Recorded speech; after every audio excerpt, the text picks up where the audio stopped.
చిరంజీవి అసహనంగా మంచం మీద దొర్లాడు. ఆ రాత్రి అతనికి నిద్ర దూరం అయింది. ప్రియంవద పేల్చిన బాంబు అతని గుండెల్లో బద్దలైంది. మై గాడ్ అనుకున్నాడు తల పట్టుకుంటూ. ఎందుకు ఇలాంటి నీచపు పని చేసినట్లు? జీవితంలో ఎప్పుడూ ఇలాంటి నీచ కృత్యాలు చేయలేదు. తాగితే మనిషి పశువుగా మారతాడు అనడానికి తనే నిదర్శనం. ఆమె సౌందర్యవతి కాదు, అందవిహీన, ఒక అభాగ్యురాలు. పరిస్థితులు సృష్టించిన కల్లోలానికి బలైపోయి ఆ అర్ధరాత్రి తమ అండకోరొచ్చిన ఆడపిల్లను హీనంగా అవమానించారు తను, తన స్నేహితులు. అందవిహీనుల్ని, అనాగరికుల్ని చూస్తే తనకు తగని కోపం. అలాంటి వాళ్ళు తారసపడితే అసహ్యంగా ముఖం తిప్పేసుకునేవాడు. చిన్నప్పటినుంచి ఎందుకో అలా అలవాటయింది. అలాంటి తను ఒక అబలను, అందవిహీనను అనుభవించాడా? రాక్షసుల్లా మీదపడి ఆమె మానాన్ని దోచుకున్నాడా? తనేనా ఇలా క్షుద్రచర్య చేసింది? ఆమెను ఎక్కడో చూసిన జ్ఞాపకం అనుకున్నాడు. ఆ రోజు ఆమె చెప్పిన జవాబుకు అర్థం ఇదన్నమాట. ఆలోచిస్తున్న కొలది చిరంజీవి బుర్ర పగిలిపోసాగింది. బాధతో విలవిల్లాడిపోసాగాడు. ఏం చెయ్యాలో పాలుపోవడంలేదు. మాటిమాటికి ప్రియంవద దీన వదనం కళ్ల ముందు కదలాడుతోంది. ప్రియంవద తిట్టిన తిట్లు చెవుల్లో ఇంకా ప్రతిధ్వనిస్తున్నాయి. ఎవరి చేతను అంత కఠినమైన తిట్లు, దూషణలు ఎప్పుడూ భరించలేదు. ఒకరి చేత తిట్టించుకునేంత వెధవ పనులు ఎప్పుడూ చేయలేదు. జీవితంలో చేసిన పెద్ద తప్పు, దిద్దుకోవడానికి కూడా వీల్లేని తప్పు, జీవిత విలువల్ని ధ్వంసం చేసిన తప్పు. భయంకరమైన తప్పు చేశాడు తను. జారుడు మేట్ల మీద నుంచి ఎక్కడో జారిపడ్డాడు. ఏంటి దీనికి పరిష్కారం? నాకేం తెలీదు, వచ్చిందారిని వెళ్ళు అని ఆమెను కసిరి వెళ్ళగొట్టొచ్చు. తన గుట్టు బయటపడకుండా ఉంటుంది. కాని చేసిన ఒక తప్పుకే నిరంతరం కుమిలిపోతున్నాడు. మరో తప్పు చేయడమా? నోనో, అదేం మానవత్వం అనిపించుకోదు. ఈ సంగతి డాడీకి, అమ్మకు తెలిస్తే తననెంత అసహించుకుంటారో. టీచర్ ప్రియతో ఇప్పటికే ఎన్నో సంబంధాలు అంటగట్టారు, తిట్టిపోశారు. మరి ఈ సంగతి కాస్త బయటపడితే ఇక వారి ముందు ఎప్పటికీ తలెత్తుకుని తిరగలేడు. మరి ఏంటి కర్తవ్యం? చేసిన తప్పుకు మానసికంగా కృంగిపోతున్నాడు. కాని ఎన్ని రోజులు? ఇన్నాళ్ళు ఆమె ఎవరో తెలియక మౌనంగా తనలో తాను బాధపడేవాడు. ఈ రోజు ఆమె ఎదుటికొచ్చి నిలబడింది. నీ వల్ల నా జీవితం చీకటి ఎడారైందని కోపంగా నిందిస్తోంది, అసహించుకుంటోంది. ఆమెను ఎలా ఓదార్చడం? ఏమని చెప్పి నమ్మించడం? ఆమెను పెళ్లి చేసుకుంటే? అతని ఆలోచనకు అతనే ఉలిక్కి పడ్డాడు. తనా? ఆమెను పెళ్లి చేసుకోవడమా? జీవితం పట్ల, వైవాహిక అనుబంధం పట్ల తనకు కొన్ని అభిప్రాయాలున్నాయి. అలాగే జరగాలని, అందుకోసం ప్రయత్నాలు చేసి తన కోరికల్ని ఫలింపజేసుకోవాలని ఎన్నో అనుకున్నాడు. ఇప్పుడు ఆమెను పెళ్లాడితే తన జీవితం శూన్యమైపోతుంది. చేసుకోకపోతే ఆవిడ జీవితం శూన్యం కదా? తన స్వార్థం తను చూసుకునేటట్లు ఆలోచిస్తే ఆవిడ గతేం కావాలి? తన వలన జీవితాన్ని కోల్పోయిన ఒక స్త్రీకి అన్యాయం జరుగుతుంటే ఎలా భరించడం? తను శిల కాదు. తనకు ఒక మనసుంది. ఆ మనసుకు మంచితనము, మానవత్వము అన్నీ ఉన్నాయి. కానీ ఈ సమస్యను ఎలా పరిష్కరించాలి? హృదయాన్ని దహించి వేస్తున్న ఈ జ్వాల చల్లబడే వరకు తనకు శాంతి ఉండదు. తన వలన ఆమె జీవితాన్ని కోల్పోయింది కనుక ఆమెను పెళ్లి చేసుకుని చేసిన తప్పుని దిద్దుకోవడం న్యాయ మార్గం. మరి ఆ మార్గం వెంట పయనించడానికి తన మనసు ఎదురు తిరుగుతోంది. బాధతో వేగిపోతోంది. దేనికి? ఆ మనసు పడ్డది తన ఊహా సుందరి స్వప్న చెలియ ప్రియను. ఈ ప్రియంవదను కాదు. తన స్వప్న చెలియ సౌందర్య దేవతలకు రాణి. ఆమె సౌందర్యం జగతికే కాంతినిస్తుంది. ఆమె వయ్యారాలు, వంపుసొంపులు మన్మధునికైనా మనసు చెదరగొడతాయి. ఆ సమయం కోసం ఎన్ని రోజుల నుంచి నిరీక్షిస్తున్నాడు. ఒక చిన్న ప్రేమలేఖతో ఆమె తన మనసును దోచుకుంది. తెరచాటు నుండి తనను కవ్విస్తోంది, ఆశ పెడుతోంది, ఆరాట పెడుతోంది. కాని తనవి పగటి కలలు. ప్రియకు తన ప్రియుడితో ఎప్పుడో పెళ్ళై పిల్లల తల్లి కూడా అయి ఉండొచ్చు. ఒకవేళ ఆమెకు పెళ్లి కాకపోయినా తననే పెళ్ళాడుతుందని గ్యారంటీ ఏంటి? ముక్కు మొహం తెలియని ఓ అమాయకురాల కోసం ఇలా రోజుల తరబడి ఎదురు చూడడం అవివేకం. తనకు పిచ్చి పట్టిందంటారు జనం. అందుకే ఆ ప్రియను మరిచిపోయి కళ్ళ నుండి ఇలకు రావాలి. ప్రియంవదను పెళ్లి చేసుకుని తీరాలి, తప్పదు. ఇది ధర్మం, న్యాయం కూడా అని ఆలోచన చేసి చివరకు కొంతవరకు తన మనసును కంట్రోల్ చేసుకుని ఒక నిర్ణయానికి వచ్చాడు చిరంజీవి. ప్రియంవద ఆ ఇంట్లో పనిలోకి ప్రవేశించినప్పటి నుంచి జానకమ్మకు చాలా తిరిపిగా ఉంది. ప్రియంవద ఎంతో నేర్పుగా పనులన్నీ చకచకా చేస్తుంది. పనివాళ్లకు పనులు పురమాయించడం, ఇంటి పని, వంట పని అంతా తనే చేయడం. ఇంట్లో ఎవరికేం కావాలో వేళకు వాళ్ళు అడగకుండా అన్నీ సిద్ధం చేస్తుంది. ముఖ్యంగా రఘురామయ్య గారికి, జానకమ్మలకు నేర్పు, ఓర్పు కలిగిన ప్రియంవద అంటే వారికి అభిమానంతో పాటు దిక్కులేని పిల్ల అన్న సానుభూతి కూడా ఉంది. ప్రియంవద ఆ ఇంట్లో తనకెంత స్వాతంత్రమున్నా ఏనాడూ తన హద్దులు దాటిపోదు. తన కష్టాల్ని, బాధల్ని ఎవరి ముందు వెళ్ళబోసుకోదు. ఒంటరిగా ఉన్నప్పుడు గతం గుర్తుకొస్తుంది. మనసారా ఇష్టపడిన ప్రియుడు, అతని దగాకోరుతనం, పిన్ని రాక్షసత్వం, ఇలా ఒక్కొక్క సంఘటన గుర్తుకొచ్చి అమితమైన బాధ కలుగుతుంది. అన్నీ ఒకెత్తయితే ఆ రోజు, ఆ చీకటి రాత్రి, తన జీవితం నాశనమైన రోజు, ఆ భయంకర సంఘటన తలుపుకొస్తే చాలు ఆమెకు ముచ్చెమటలు పోస్తాయి. నిలువున వణుకు పుడుతుంది. తనకిలాంటి శిక్ష వేసి తన బ్రతుకు బుగ్గిపోలు చేసిన యువకుణ్ణి పొడిచి చంపేద్దామన్నంత ఆవేశం కలుగుతోంది. కానీ అబల ఏ ఆదరణ, అండా లేనిది ఏం చేస్తుంది? అందుకే మౌనంగా తనలో తాను కుమిలిపోతుందే తప్ప ఎవరి ముందు బయటపడదు. ఈ మధ్య తరచుగా చిరంజీవిని గురించి ఎక్కువగా ఆలోచిస్తోంది. తనను మానభంగం చేసినట్లు అతనికి గుర్తులేదట. అదంతా అబద్ధం. కట్టుకథలతో తప్పించుకున్నాడు. తన పీడ వదిలించుకోవాలని అలా నటించుంటాడు అని ఉక్రోషంగా అనుకుంటూ ఉంటుంది. ఆ వేళ ప్రియంవద ఇంటి పనంతా ముగించుకుని తన గదిలో చాప పరుచుకుని తల కింద చేయి పెట్టుకుని పడుకుంది. ఆమె ముఖంలో దిగులు, కడుపులో ప్రేగుల్ని ఉండచుట్టిన భావం, తన ఒంటరితనంలో తన సమస్యలన్నీ గుర్తుకొచ్చి అలా బాధిస్తాయి. ఈరోజు కూడా అలాగే చాలాసేపటి నుంచి శూన్యంలోకి చూస్తూ దిగులుగా పడుకునుంది. ఎవరో తలుపు తట్టిన శబ్దం అయింది. పరధ్యానం నుంచి తేరుకుని లేచి వెళ్లి తలుపు తీసింది ప్రియంవద. గుమ్మం వద్ద చిరంజీవి నిల్చునున్నాడు. అతన్ని చూడగానే ఆమె ముఖం జ్ఞానమైంది. చూపులు తీవ్రతను సంతరించుకున్నాయి. ఏం కావాలి? సూటిగా అడిగింది ప్రియంవద. నీతో కొంచెం మాట్లాడాలి. ఆమె ప్రవర్తనకు ఇబ్బందిగా ఫీలవుతున్నాడతను. ఏంటి? ఆమె కంఠంలో అదే తీవ్రత. అతను బదులు పలకలేదు వెంటనే. తనిప్పుడు ఒకరికి భయపడ్డు, ఒకరి ముందు సిగ్గుగా తలదించలేదు. దోషిలా ఇప్పుడు ఆమె ముందు తలదించాడు. అయినా ఆమె ఆ విషయం గ్రహించినట్టు లేక కఠినంగా ప్రవర్తిస్తోంది. అతనికి చాలా బాధగా ఉంది. జీవితంలో అలాంటి సంఘటనలు ఎదురవుతాయి అనుకోలేదు ఎప్పుడు. ఒకే ఒక తప్పు తన జీవితాశయాల్ని, విలువల్ని సర్వనాశనం చేసింది. చేసిన తప్పుకు పశ్చాత్తాపంతో దహించుకుపోయాడు. తన వలన అన్యాయమైపోయిన ఆడదానికి న్యాయం చేకూర్చాలనొచ్చాడు. కాని మనసు అనుకున్నంత సులభంగా లొంగదు. ఆ ప్రయత్నంలో తనను తాను ఎలాగో నిగ్రహించుకుని రాజీ పడదామని ప్రయత్నిస్తున్నాడు. ప్రియంవద పడనీయడం లేదు. ఆమె కాస్త మృదువుగా, స్నేహంగా ఉంటే తనను అర్థం చేసుకుంటే బావుంటుంది అని బాధగా అనుకున్నాడు చిరంజీవి. ఇద్దరి నడుమ కొన్ని క్షణాలు నిశ్శబ్దం.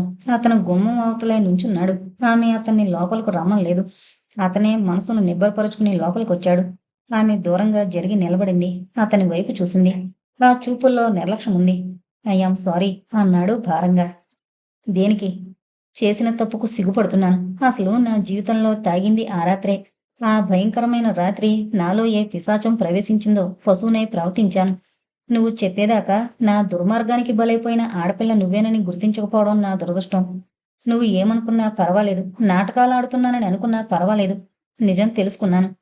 నీకు అన్యాయం జరగనివ్వకూడదనొచ్చాను అని ఆమె ముఖంలోకి చూశాడు చిరంజీవి. ఆమె విస్మయంగా తన చెవుల్ని తానే నమ్మలేనట్లు చూసింది. నిజం, నేను నిన్ను పెళ్లి చేసుకుంటాను అని మెల్లని స్వరానన్నాడు. ఆమె ఒక క్షణం అతని వైపు అయోమయంగా చూసింది. అర్థమైనా ఇది నిజమా అన్నట్లు చూసింది. ఏం, నా మాట మీద నీకు నమ్మకం లేదా? కించిత్ బాధగా అడిగాడు చిరంజీవి. నమ్మకమా? ఎలా ఉంటుందనుకున్నారు? ముక్కు మొహం తెలియని ఒక అభాగ్యురాల మీద అత్యాచారం జరిపిన ఘనులు మిమ్మల్ని ఏ విధంగా నమ్మమంటారు? అంది ఏహ్యంగా, వ్యంగ్యంగా. అతని మనసు కలుక్కుమంది. కాని తొలిసారి తనని గౌరవంగా మీరు అని సంబోధించిందని గుర్తించాడు. తప్పు చేసిన మనిషికి పశ్చాత్తాపానికి మించిన శిక్ష మరొకటి లేదు. కళ్ళబొల్లి మాటలు నమ్మడానికి నేను వెర్రిదాని కాదు. ఆమె మోము ఎర్రగా కందుతోంది. అలాంటి అవసరం నాకు లేదు. చేసిన తప్పుకు నిజంగా పశ్చాత్తాపడుతున్నాను. నీకిష్టమైతే నిన్ను పెళ్లి చేసుకుంటాను దృఢమైన స్వరంతో అన్నాడు చిరంజీవి. ప్రియంవద ఒక క్షణం మౌనంగా అతన్ని నిశితంగా చూసింది. అతని మొహంలో బాధ వీచికలు, పశ్చాత్తాప లక్షణాలు కనిపిస్తున్నాయి. ఇతను నిజంగా నన్ను పెళ్లాడతాడా? లేక తనను మంచి చేసుకుని నమ్మించి ఇక్కడి నుంచి పంపించేయడానికి ఇది ప్లానా?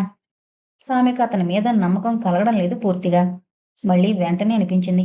అతను పెళ్లాడతానంటే తల వంచడానికి తనేమన్నా మనసులేని బొమ్మ? ఒకవేళ అతను మంచి మనిషిగా మారి తనను పెళ్లాడతానంటే అది వేరు.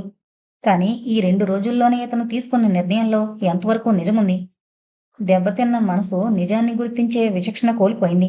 ఎవర్నీ తను విశ్వసించలేదు. అన్ని చోట్ల అందరితోనూ దగా పడింది.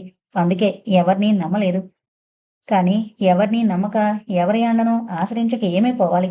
ఎందుకిలా ఒంటరిగా బ్రతకడం? ఏం బావుకోవాలని తాపత్రయం? తెగిన గాలిపటంలాంటి తన జీవితం. ఎక్కడ పడితే అక్కడ్నుంచే తన బ్రతుకుని తిరిగి కొనసాగించుకోవడం నేర్చుకోవాలి. అతను దుర్మార్గుడే కావచ్చు. తన పట్ల ఆ రోజు అమానుష్యంగానే ప్రవర్తించుండొచ్చు.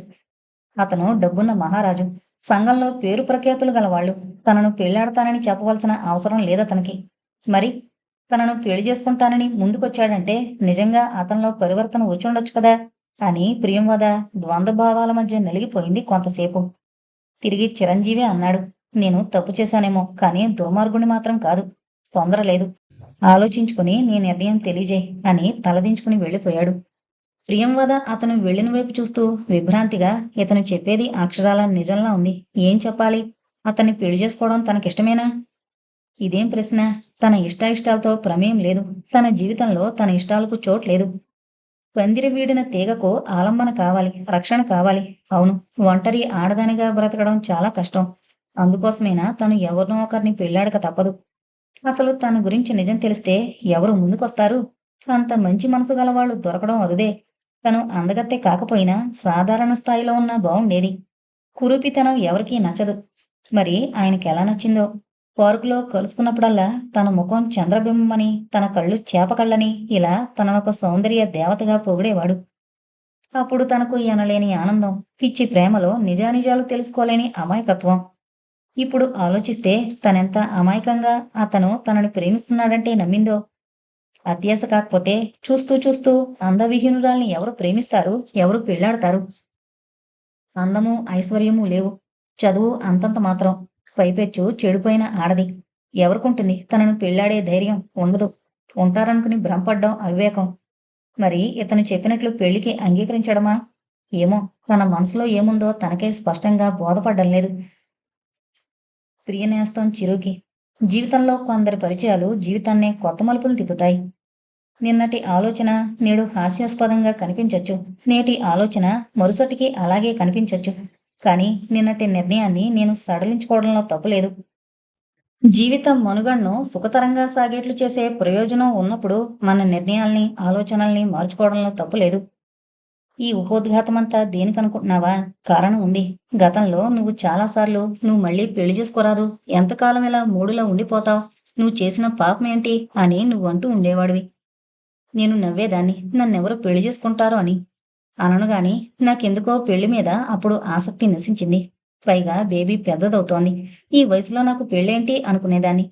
కానీ అసలు ఈ వయసులోనే పెళ్లి కావాలని ఆలస్యంగా అర్థం చేసుకున్నాను. బేబీకి పెళ్ళై అత్తవారింటికి వెళ్ళిపోతే నేను ఒంటరిదాన్నైపోను. నాకెవరున్నారు? అంతా కలిపితే నా వయసు 35 దాటలేదు. బ్రతికినంతకాలం ఒంటరి బ్రతుకు లాగడం కష్టమని ఎప్పటినుంచే దిగులు పట్టుకుంది. అందుకే నేనొక నిర్ణయం తీసుకున్నాను. నేను మళ్ళీ పెళ్లి చేసుకుందామనుకుంటున్నాను. నా జీవితానికి ఒక రక్షణ, నాకొక తోడు, జోడు కావాలని ఆశిస్తున్నాను. అది సంగతి. పెళ్ళికొడుకు ఎవరని అడగచ్చు. నేను పనిచేసే స్కూల్లో సైన్స్ మాస్టారుగా పనిచేస్తున్నారు. ఆయన పేరు ఆదినారాయణ. ఆయనకు భార్య పోయింది. పిల్ల జల్ల బాదరబందీ లేదు. చాలా మంచివారు. ఆయన నాతో చాలాసార్లు పెళ్లి విషయం ఎత్తారు. కానీ నాకు ఆసక్తి లేదు. ఆదినారాయణరావు గారి ఔదార్యమో, హృదయ వైశాల్యమో, ఆయన నాపై చూపే ప్రత్యేక అభిమానం చూశాక పెళ్లిని గురించి ఆలోచనలు సాగాయి. చివరికి ఆయన్ని పెళ్లి చేసుకోవడానికి సిద్ధమయ్యాను. నా గతం విని ఆయన తేలిగ్గా నవ్వేశారు. నాకు అదంతా అనవసరం. మనం స్నేహితుల్లా ఆప్యాయంగా కలిసి జీవిద్దాం. మనకు వర్తమానమే తప్ప గతంతో పనిలేదు అన్నారు. ఇక మా పెళ్లికి ఏ అభ్యంతరం కనిపించలేదు. నేను తీసుకున్న ఈ నిర్ణయం నీకు ఆనందాన్ని కలిగిస్తుందని ఆశిస్తున్నాను. పోతే పెళ్లి మాత్రం ఇప్పుడు కాదు. బేబీ పెళ్లి కావాలనన్నాను. అందుకైన అంగీకరించలేదు. బేబీకి పెళ్లి కావాలంటే అంత తేలిగ్గా సాధ్యం కాదు. తండ్రి లేని బిడ్డని చిన్నచూపు చూస్తారు. అందుకని నిన్ను పెళ్లాడి బేబీకి తండ్రి స్థానం ఇస్తాను. ఇక నుంచి ఇద్దరం కలిసే బేబీ భవిష్యత్తును తీర్చిదిద్దుదాం అని చెప్పారు. ఆలోచిస్తే అది యథార్థమే అనిపించింది. ఆదినారాయణ గారి ఔదార్యాన్ని గ్రహించావు కదా. ఎవరికో కలిగిన బిడ్డను తన బిడ్డగా భావించడం, ఆమె భవిష్యత్తును గురించి ఆలోచించడం, ఇవన్నీ ఆయన మంచితనానికి నిదర్శనం. అలాంటి వ్యక్తిని పొందబోతున్నందుకు నిజంగా ఆనందంగా, గర్వంగా ఉంది. త్వరలో మంచి రోజున గుళ్ళో క్లుప్తంగా మా పెళ్లి జరుగుతుంది. నువ్వు తప్పక వస్తావని తలుస్తాను. ఈ నిర్ణయం నీకు బాధాకరంగా తోస్తే క్షమించు. ఉత్తరం రాయడం మరిచిపోకు. ఉంటాను, నీ ప్రియంవద. ప్రియంవద నుంచి వచ్చిన ఉత్తరాన్ని శాంతం చదివిన చిరంజీవికి ఎంతో ఆనందం కలిగింది. ఆమెకు పెళ్లి కాబోతుందనే వార్త నిజంగా అతన్ని ఉత్తేజితుని చేసింది. పోనీలే, ఇప్పటికైనా ఆమె జీవితానికో ఆలంబన దొరికింది అని తృప్తిగా నిట్టూర్చి రిప్లై లెటర్ రాశాడు. నాకు చాలా ఆనందంగా ఉంది. నీ నిర్ణయాన్ని చదివినప్పటి నుంచి అని తన ఆనందాన్ని వ్యక్తం చేస్తూ తనకెలాంటి బాధ లేదని మనస్ఫూర్తిగా గర్విస్తున్నానని రాశాడు. భార్య చెప్పిన సంగతి విని తల మీద బాంబు పడ్డట్టు త్రుళ్ళిపడ్డారు రఘురామయ్య గారు. ఏంటి జాని, నువ్వు ఏమంటున్నావో నాకు బోధపడడం లేదు. అయోమయంగా చూశారు. అవునండి, ఆ అబ్బాయి ఆ పిల్లతో నిన్ను పెళ్లి చేసుకుంటానని చెప్పడం నా చెవులారా విన్నాను అని తను విన్న మాటలన్నీ భరత్తో చెప్పింది జానకమ్మ. రఘురామయ్య గారు నిశ్చేష్టులయ్యారు. తను విన్నది నిజం కాదనిపిస్తోంది. వీడికి ఇదేం పాడుబుద్ధి, మంచి మంచి సంబంధాలు తెస్తే కాలదనుకుని ఇప్పుడు ఈ పని మనిషిని పెళ్లాడతానంటాడా? అసలు వీడికి మతుందా? ఆ పిల్ల కురూపి రూపం వీడికి నచ్చిందా? మన అబ్బాయి ఒక పని పిల్లను ఇష్టపడుతున్నాడంటే నేను నమ్మను అన్నాడు బాధాతప్త హృదయంతో. నాకు అదే చిత్రంగా ఉందండి. పోయి ఆ పిల్ల ఎలా నచ్చిందో ఆ పరమాత్ముడికే తెలియాలి. వారి మధ్య ఏదో ఉందని అస్పష్టంగా తెలుస్తోంది. అదేంటో తెలుసుకుని తగు జాగ్రత్తలు కట్టుదిట్టం చేయకపోతే చివరకు మనం ఏడవాల్సి వస్తుంది. అవును, నిజమే. వాడింకా చిన్నవాడని చూసి చూడనట్లు వెళ్ళిపోతుంటే రోజురోజుకి వాడి ఆగడాలు మితిమీరిపోతున్నాయి. ఆఫ్టర్ ఆల్ ఒక వంటపిల్ల ఈ ఇంటి కోడలు కావడమా? అలా కావడానికి వీల్లేదు. వాణ్ణి రాని సంగతేంటో నిలదీస్తాను అని ఆవేశపడ్డారాయన. మీరు తొందరపడకండి. ముందా పిల్లను కాస్త గట్టిగా మందలించి అసలు సంగతేంటో కనుక్కుంటాను అని భరతతో చెప్పి ప్రియంవదన్న గదిలోకి వెళ్ళింది జానకమ్మ. ప్రియా, ఇలారా. గది బయటే నుంచుని పిలిచిందామె. ఆమె కంఠం పొదునుగా ఉంది. ఏంటమ్మగారు? చేస్తున్న పని వదిలొచ్చింది ప్రియంవద. దిక్కుముక్కు లేనిదానివని కనికరంతో చెరదీస్తే తెన్నంటి వాసాలు లెక్కబెడతావా? నువ్వింత గుండెలు తీసిన బంటు అనుకోలేదు అని విరుచుకుపడింది కోపంగా. ప్రియంవద ముఖంలో కత్తివేటుకు నెత్తురుచుక్క లేదు. అమ్మగారు, మీరనేది ఏం అర్థం కావడం లేదా? లేక కానట్లు నటిస్తున్నావా? నువ్వింతకు తెగించే బజారు మనిషివని తెలియక ఈ ఇంట్లో నీకు స్థానం కల్పించాను. ఒక్కగానొక్క కొడుకు, మా ఆశలన్నీ వాడి మీదే పెట్టుకుని బ్రతుకుతున్నాం. నీ దరిద్రపు గొట్టు ముఖానికి లక్షాధికారి కావాల్సొచ్చిందా? ఏ మందు పెట్టి వాడి మనసును లొంగదీసుకున్నాం? అసలు మీ ఇద్దరి మధ్య పరిచయం ఎలా పెరిగింది? ఎన్నాళ్ళ నుంచి ఈ వ్యవహారం సాగుతోంది అని నిలదీసి ప్రశ్నిస్తూ చెడామాడా తిట్టింది జానకమ్మ. ప్రియంవదకు కళ్ళల్లో నీళ్లు తిరిగాయి. హృదయంలో పెను తుఫాను హోరు చెలరేగింది. మాతృ సమానురాలుగా ఆదరించి ఆశ్రయమిచ్చిన జానకమ్మ గారు తనను నీచంగా నిందిస్తోంది. తన కొడుక్కి ముందు పెట్టానని విశ్వాసఘాతుకురాలని తిట్టుకొస్తోంది. ఏనాడు ఆమె నోటి నుండి ఒక్క పరుషమైన మాట వినలేదు. ఎంతో దయగా వ్యవహరించే అమ్మగారు నేడు తనను దూషించేసి తిడుతోంది. తను ఏమని సమాధానం చెప్పాలి? నిజం చెప్తే నమ్ముతారా? లేదు. తమ కన్న కొడుకు మీద, తమ రక్తం మీద వారికి విశ్వాసం. తప్పంతా తందే అని నిందిస్తారు. ఆస్తి కాసుపడి అతన్ని వల్లో వేసుకున్నానన్న అపఖ్యాతి, నీలాప నిందలు. తను నిజం చెప్పినా జరిగేదంతే. తమ కొడుకు వలన ఒక ఆడపిల్ల జీవితం సర్వనాశనమైందని చెబితే నమ్ముతారా? లేదు. వారికి కావలసింది వారి బిడ్డ శ్రేయస్సు. తను చెప్పేది ఎదుటివారు నమ్మనప్పుడు మౌనంగా ఉండడం శ్రేయస్కరం అనుకొని జానకమ్మ గారు తిట్టిపోస్తున్న నోరు మెదపలేదు ప్రియంవద. ఎందుకలా మూగుముద్దల నుంచుంటావు? సమాధానం చెప్పవే? కంగుమంది ఆవిడ స్వరం. ఏం చెప్పమంటారమ్మగారు? ఏం చెబితే నమ్ముతారు? నిర్లిప్తంగా నవ్వింది ప్రియంవద. చేసిందంతా చేసి ఇప్పుడు నంగనాచి కబుర్లు చెప్తావా? లేదండి, నాకలాంటి అత్యాశలు లేవు. మీరు అనవసరంగా నన్ను అపార్థం చేసుకుంటున్నారు. నా స్థానం ఏమిటో, నా జీవితం ఏమిటో తెలుసుకోకుండా ప్రవర్తించే అవివేకిని కాదు. మరైతే నేను విన్నది అబద్ధమంటావా? మీరు విన్నది నిజమే, కానీ ఆ మాట ఆయనే అడిగారు. నన్ను పెళ్లి చేసుకోమని నేను అడగలేదు. ఆయన చేసుకుంటానన్నా నేను అంగీకరించలేదు. దయచేసి కాస్త శాంతంగా నేను చెప్పేది వినండి అని ప్రాధేయపూర్వకంగా అర్థించింది ప్రియంవద. ఏంటి శాంతపడేది? గుండెలు మండిపోతున్నాయి. మంచికి పోతే చెడు ఎదురైనట్లు ఏదో పాపమని చేరదీస్తే మా సంసారానికే ఎసరు పెట్టావు. ఇక నీ మాటలేం విందంచుకోలేదు. చేసింది చాలు. ఇక తక్షణమే బయలుదేరు. ఈ ఇంట్లో ఉండడానికి వీల్లేదు అని హోంకరించింది జానకమ్మ. ప్రియంవదకి కళ్ళనీళ్లు తిరిగాయి. పెదవి కదిపి ఏదో అనబోయింది. ఇంతలో అక్కడకు చిరంజీవి ఎప్పుడొచ్చాడో అమ్మా అని అరిచాడు. అతని అరుపుకు ఆ ఇల్లు ప్రతిధ్వనించింది. జానకమ్మ, ప్రియంవద అటువైపు తలలు తిప్పి ఆశ్చర్యంగా చూశారు. చిరంజీవి వదనం చాలా సీరియస్గా ఉంది. అమ్మా, ఆమెకేమీ తెలీదు. ఆవిడ తప్పేం లేదు. నా తొందరపాటు వలన అనుకోని కొన్ని సంఘటనలు జరిగాయి. నా తప్పును నేను దిద్దుకో ప్రయత్నిస్తున్నాను. దయచేసి ఆమెను ఏమీ అనకండి అని అక్కడి నుంచి కదిలి తలదించుకుని వెళ్ళిపోయాడు చిరంజీవి తన గదిలోకి. జానకమ్మ ముఖం పాలిపోయింది. ప్రియంవద అతను సరైన సమయానికొచ్చి గండం తప్పించినందుకు మనసులోనే అతనికి కృతజ్ఞతలు తెలుపుకుంది. కాని అప్పుడే మేడమెట్లు దిగి అటే వస్తున్న రఘురామయ్య గారు కొడుకు మాటలు విన్నారు. ఏదో భయంకర విపత్తు రాబోతున్నట్టు అతని మనసు వేగిపోసాగింది. ఆయన సరాసరి వాళ్ళ దగ్గరకొచ్చి నిల్చున్నాడు. ప్రియంవద ఆయన ముఖంలోకి చూడలేక దోషిగా తలదించుకుని మెల్లగా పక్కకు తొలగిపోయింది. ఏ మనిషి జీవితంలోనైనా కొన్ని కొన్ని దుర్ఘటనలు ఎదురవుతూ ఉంటాయి. ఆ సమయంలో కాస్త సహనంగా వ్యవహరిస్తే కొన్ని సంఘటనల్ని ఎదుర్కోవచ్చు. ఎదుటి మనిషి తీవ్ర కోపావేశంలో ఉన్నప్పుడు వాళ్లకు మాట ఎదురు చెప్తే రెచ్చిపోతారు.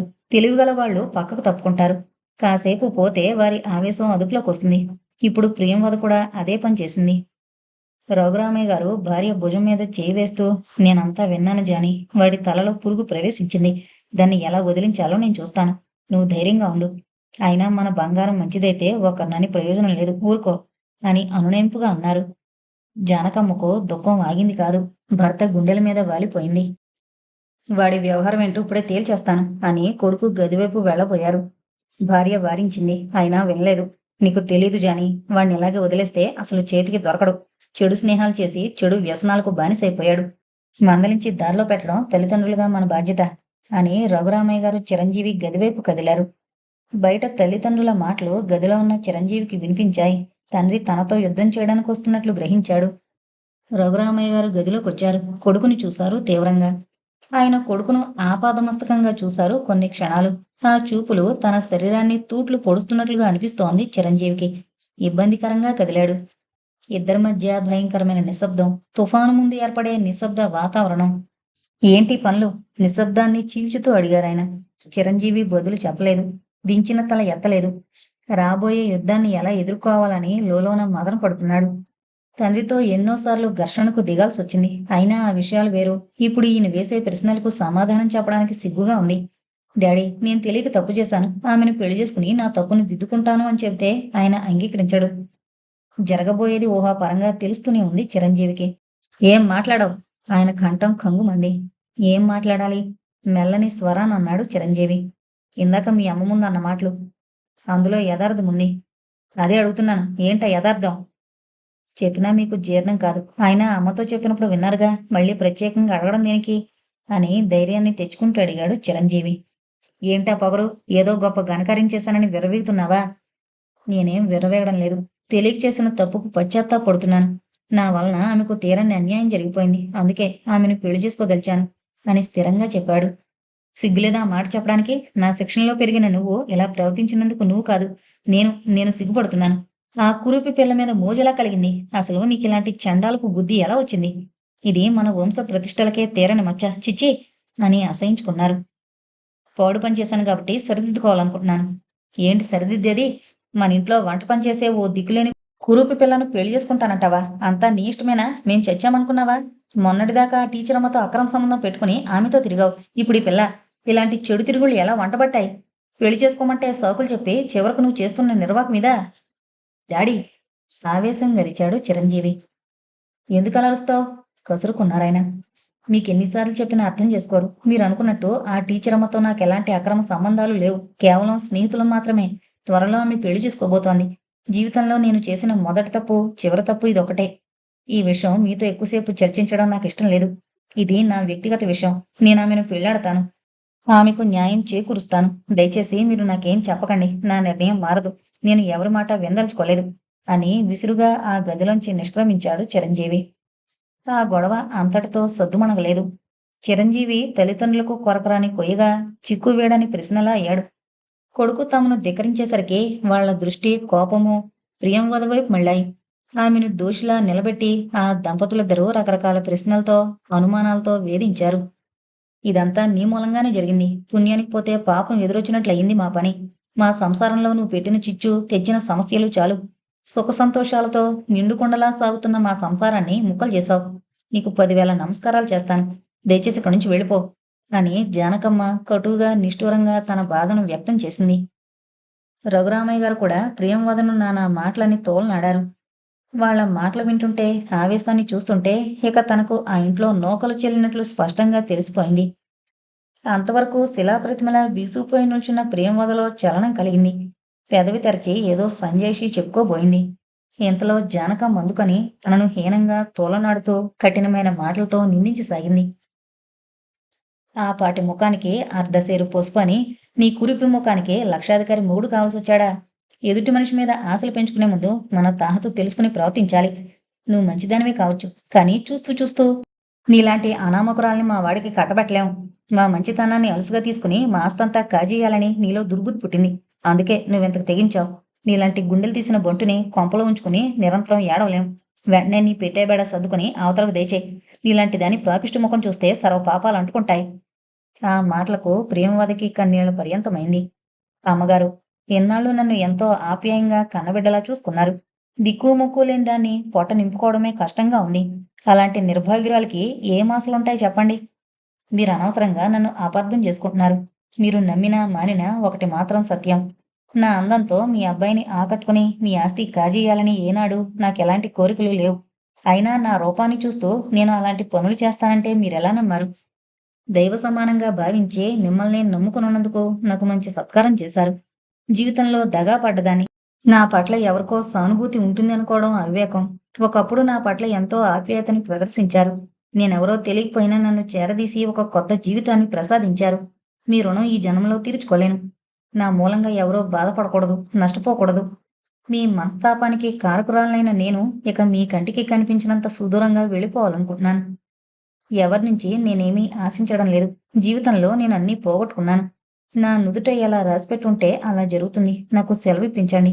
మీ అబ్బాయి జీవితానికి ఆటంకంగా నిలబడను అని ఉప్పెనలా దూసుకొచ్చిన దుఃఖానికి తట్టుకోలేక దోసిట్లో ముఖం కప్పుకుంది ప్రియంవద. అమ్మగారు, వెళ్ళిపోతున్నాను. తెలియక మీ పట్ల తప్పుగా ప్రవర్తించి మిమ్మల్ని బాధించుంటే క్షమించండి. ఈ దీనురాలి మీద కోపాన్ని ఉంచుకోకండి. వస్తాను బాబుగారు అని ఒక్క క్షణమాగి ఊపిరి పీల్చుకుని, నా జీవితంలో విధి ఆడుతున్న నాటకానికి తెరపడే సమయం రానంత వరకు నేను శిక్ష అనుభవిస్తూ ఉంటాను. ఇందులో తప్పులు, దోషాలు ఏమైనా జరిగితే నా దౌర్భాగ్యమే అనుకుంటాను గాని ఇతరులను నిందించను. కానీ వెళ్లే ముందు మీకొక నిజం చెప్పి నమ్మించి వెళ్ళాలనుంది. మీరు నమ్మినా మానినా నేను మాత్రం మీ అబ్బాయి పైన వల విసరలేదు. అంతస్తుల కోసం పోకలాడలేదు. ఒకనాడు ఆయన తాగిన మైకంలో నన్ను మానభంగం చేశాడు. నా జీవితం పైన బురద చల్లాడు. ఇది నిజం అని తలదించుకుని అక్కడి నుంచి చరచరా వెళ్ళిపోయింది ప్రియంవద. గుండెల్ని పిండే బాధను అణుచుకుంటూ మెట్లు దిగి శోకదేవతలా వస్తున్న ప్రియంవదను చిరంజీవి చూసి ఆగాడు. అప్పుడే అతను కారు దిగి లోపలకు రాబోతుంటే ఆమె ఎదురైంది. ఆమె ఆగి అతన్ని చూసింది. అతను ఆమెను చూశాడు. అతని చూపుల్లో ఏం జరిగింది, ఎక్కడికెళ్తున్నావ్ అన్న అనేక ప్రశ్నలు, సందేహాలు ఉన్నాయి. ఆమె అతని ముఖంలోకి చూడలేక చప్పున తలదించుకుని పక్కకు తప్పుకుని వెళ్ళబోయింది. వెనక నుంచి చిరంజీవి స్వరం, ఎక్కడికి? సీరియస్గా అడిగింది. చూడండి, ఇప్పుడు నేను మీ ఇంట్లో నౌకర్ని కాదు. కొన్ని క్షణాల క్రితం మీ ఇంట్లో పని మానేసి వెళ్ళిపోతున్నాను. ఇక మీకు సైన్ చేసి ఇవ్వాల్సిన అవసరం లేదనుకుంటాను అన్నదామె వెళ్ళబోయిందల్లా. అతని వదనం మ్లానమైంది. ఏదో పెద్ద గొడవే జరిగిందని, అందుకే ఆమె వెళ్ళిపోతుందని వెంటనే గ్రహించాడు చిరంజీవి. చప్పున మెట్లు దిగి ఆమెకెదురుగా నిల్చున్నాడు. సూటిగా ఆమె వంక చూస్తూ ఏం జరిగింది అన్నాడు. ఆమె మాట్లాడలేదు. పమిటి చెంగుతో కళ్ళు తుడుచుకుని ధైర్యంగా తలెత్తింది. నాకు సమాధానం కావాలి. మీకు సమాధానం చెప్పవలసిన అవసరం నాకు లేదని చెప్పాను రోషంగా అంది. నాకు కావాలి సీరియస్గా అన్నాడతను. తెగిన గాలిపటం ఎక్కడ పడుతుందో దానికే తెలీదు. నా గమ్యమేమిటో తెలియకపోయినా ఈ ఇంట్లోంచి, మీ జీవితాల్లోంచి శాశ్వతంగా వెళ్ళిపోతున్నాను అని ఒక్క క్షణమాగి బరువుగా ఊపిరి పీల్చుకుని, కొందరు అదృష్టాన్ని అరచేత పెట్టుకుని పుడతారు. సుఖపడ్డానికి వారే అర్హులు. దురదృష్టవంతులకు సుఖయోగం ఉండదు. వారు కష్టాల్ని అనుభవించడానికే పుడతారు. ఆ పుట్టుకకు అర్థం తెలియకపోయినా బ్రతకడం ధర్మం కాబట్టి గంపెడు దుఃఖాన్ని, కొండంత నిరాశను మోస్తూ బ్రతుకుతారు. అలాంటి వారిలో నేను ఒకదాన్ని అని కళ్ళలోంచి జలజల నీళ్లు రాలుతూ ఉండగా వడివడిగా నడుచుకుంటూ వెళ్ళిపోయింది ప్రియంవద. చిరంజీవి గుండెల్లో బోకు దిగినట్లు ఒక క్షణం బాధపడ్డాడు అపరిమితంగా. ఆమె వెళ్ళిపోతోంది. తన వలన దగాపడిన ఓ ఆడపిల్ల దీనంగా ఏడుస్తూ వెళ్ళిపోతుంది. తను చూస్తూ నిలబడిపోయాడేం? ఆపే ప్రయత్నం చేయడేమిటి? దేనికో అతనికి గొంతు ఆ క్షణంలో పెగల్లేదు. చిరంజీవి భారంగా నిట్టూర్చి లోపలకు నడిచాడు. హాల్లో తల్లిదండ్రులను చూశాడు. వారు ఏదో తప్పు చేసి పట్టుబడిపోయిన నేరస్తుల మాదిరి తత్తరపడ్డారు. అతని కనుబొమ్మలు తీవ్రంగా ముడిపడ్డాయి. ఎందుకు డాడీ తలదించుకుంటారు? మీరేం తప్పు చేశారు? మీ అంతస్తుకు తగని అమ్మాయి కోడలవుతుందని ఇంట్లోంచి గెంటేశారు. సంతోషించాలి గాని బాధపడతారా? వద్దు డాడీ. ఏ తల్లిదండ్రులకు తమ బిడ్డల ముందు తలదించుకునే దుస్థితి రాకూడదు. అమ్మా, మీరిక నా గురించి ఆలోచించి బాధపడవలసిన అవసరం లేదు. నా జీవితాన్ని నేను దిద్దుకోగలను. మీ అండదండలు లేకుండా నా కాళ్ళ మీద నేను నిలబడాలని వెళ్ళిపోతున్నాను. దయచేసి నన్ను వెళ్ళనివ్వండి. కనీసం నా ఈ కోరికన్నా నెరవేరనియండి అని మరో మాటకు అవకాశం ఇవ్వకుండా అక్కడి నుంచి చరచరా వెళ్ళిపోయాడు. రఘురామయ్య, జానకమ్మలు నిశ్చేష్టులై బొమ్మల్లా చూస్తూ ఉండిపోయారు. చిరంజీవి కారు స్టార్ట్ చేసి గేటు దాటి రోడ్డు మీదకి ఎక్కించాడు. ఒక క్షణం రోడ్డుకి ఇరువైపులా పరికించాడు. ఆమె జాడ కనపడలేదు. అప్పుడే ఈమె ఎలా మాయమైంది అని ఒక్క క్షణం ఆశ్చర్యపోయి, అప్పుడే ఏంటి, చాలాసేపు అయింది. ఆమె ఎటో వెళ్ళిపోయి ఉంటుంది. ఎటువైపు వెళ్ళుంటుంది? బస్టాప్ వైపా, స్టేషన్ వైపా అని ఆలోచనలో పడ్డాడు. అలా ఆలోచించడానికి కారణం ఆమె ఎట్టి పరిస్థితుల్లోనూ ఇక ఈ ఊర్లో ఉండదని, ఈ ఊరు దాటి వెళ్ళిపోవడానికి ప్రయత్నం చేస్తుందని అతని ఊహ. చిరంజీవి వెంటనే కారుని ముందుగా రైల్వే స్టేషన్ వెళ్లే రోడ్డు వైపుకు తిప్పాడు. కారును కొంత దూరం నడిపాక అల్లంత దూరంలో పెద్ద గుంపు కనిపించి కారాపి విస్తుబోతూ గుంపు దగ్గరకు వెళ్లి ఏంటి అని అడిగాడు. ఎవరో ఆడకూతురు లారీ కింద పడి చచ్చిపోయింది. చిరంజీవి అదిరిపడ్డాడు. గుంపును నెట్టుకుంటూ చిరంజీవి లోపలకు తొంగి చూసి అవ్వక్కైపోయాడు. ప్రియంవద రక్తపు మడుగులో నిర్జీవంగా పడుంది. తన సమస్యను తనే పరిష్కరించుకుని వెళ్ళిపోయింది. చుట్టూ చేరిన వాళ్ళు ఆమె ఎవరో తెలియకపోయినా సానుభూతిని వ్యక్తం చేస్తున్నారు. అదే చిత్రం. ఇదే లోకం మనిషి బ్రతుకుండగా దయ, కరుణ చూపించదు. ఆ మనిషే చనిపోతే ముక్కు మొహం తెలియకపోయినా బోలెడు సానుభూతి గుమ్మరిస్తుంది. చిరంజీవి వదనం పాలిపోయింది. చుట్టూ చేరిన వాళ్ల మాటలు అతని చెవికెక్కడం లేదు. దూరాన్నించి వినిపించే పాటను వింటూ రక్తసిక్తమైన ప్రియంవద ముఖంలోకి మార్చి మార్చి వెర్రిచూపులు చూస్తున్నాడు. ఒకనాడు రసమయ్య ప్రేమలేఖ రాసింది ఈవిడేనని, తన ఊహాసుందరి, తను అత్యంత ప్రియంగా ఇష్టపడిన పడతి ఈవిడేనని చిరంజీవికి ఆ క్షణం వరకు తెలీదు. జీవితంలో ఇక తెలిసే అవకాశమే లేదు. కనుక ప్రియంవద గెలిచి ఓడిందా, ఓడి గెలిచిందా? పాటలో చరణాలు ముందుకు కదులుతున్నాయి భారమైన కంఠంతో. తూర్పున ఉదయించే సూర్యుడు పడమటి దిక్కున నిద్రించును. కాలమనే గాలానికి చిక్కి తేలని ప్రశ్నలు ఎన్నెన్నో. తూర్పు పడమర ఎదురెదురు. ఇంతటితో పడమటి ఉదయం అనే నవల కంప్లీట్ అయిందండి. దయచేసి మన ఛానల్ని అందరూ సబ్స్క్రైబ్ చేసుకోగలరు. Thank you.